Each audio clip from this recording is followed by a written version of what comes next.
exploring VW's scandal, So let's talk about the surprise, VW one, right? brand I remember resilience, Okay. ethics, because I honestly do and research lessons for the from interview, Tylenol. and I thought about VW, and it happened to be your book too, right? Yeah. I remember like we were like VW did what? Because like you would think that like, that'd be the last company to do it, right? You're a German-based company, you're known by safe engineering. Like, why would you do that for? Yeah. And they tried to hide it for a little bit too, didn't they?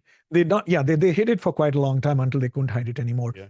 So this is what we understand, how the case unraveled. Internally, we understand that Volkswagen was under pressure, either of its own making or because of competitive reasons, to increase their sales in the United States of America. And US has very strict emission standards for automobiles. So off subject, Mhm.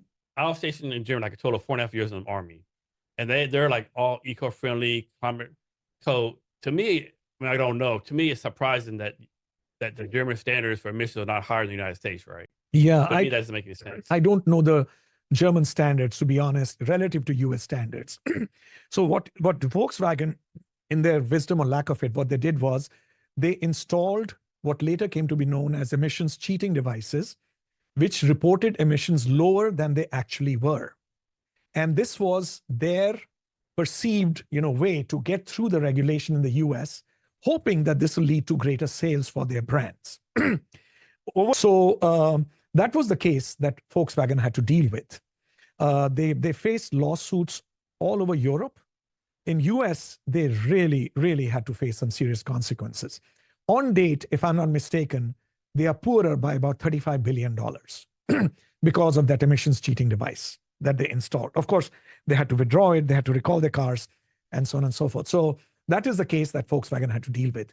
And one was the transgression of volitionally installing those emissions cheating device, knowingly, advertently.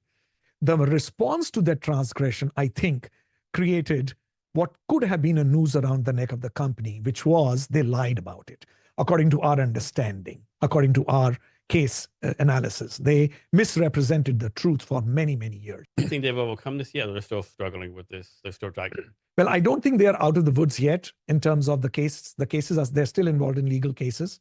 They do not have these emissions cheating devices any longer. All those cars have been recalled, which is good news. And they have recovered a lot of ground in terms of sales. Having said that, I think their brand is still tarnished. It'll take several years before the brand association of being a company which installed emission cheating devices will go away. It'll take some time. I think you've touched upon this notion of brand equity. Yeah, brand equity. You really talked about it's a strong brand. Volkswagen is a strong brand. So when people were in denial, like you were saying, I don't think it's true. How can Volkswagen be doing this? That comes partly from our understanding of Volkswagen as a brand and its country of origin, which is Germany. We have certain associations, and an act of this kind is not usually one of those associations. Now, the fact that Volkswagen sales are back up, I think is also because how strong the brand is. In some countries for some brands, this could have been pretty much the end of the road. But Volkswagen, it was not the end of the road, and their sales are back up, partly because Volkswagen as a brand is a strong brand. They have built a very, very successful, powerful brand, much like, BMW, Audi, Mercedes, whichever brands you can think of. So I was listening to a podcast your wife on recently, and you're all talking about doing the right thing. Like, what is doing the right thing? Because I think people have different definitions of the right thing. That's right.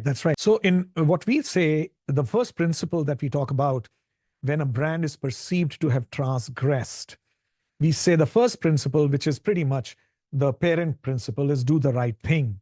And by doing the right thing, what we mean is the first reaction, hopefully, of the entire organization is how do we address the pain and the hurt of the stakeholders who have been affected by this perceived transgression. But what Tylenol's CEO, his name is James Burke, and I hope the readers will engrave his name in their minds and hearts. The first thing he said, according to legend, in the meeting where they met to discuss how do we respond as a company was, how do we protect the people? That was the first question he asked. The second question was, how do we protect the brand? So we believe this is demonstrating the principle, do the right thing. He said, we need to protect the people. And the amazing thing about this case, Jason, is that this company wasn't found to be not at fault.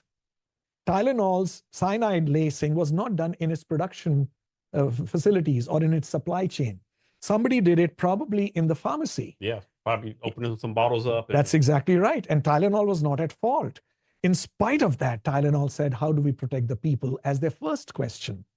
Starting from that question, the entire playbook opened up. Everything started with that question. Tylenol became transparent, like transparent. They invited the media, they invited the regulators, they voluntarily recalled the product.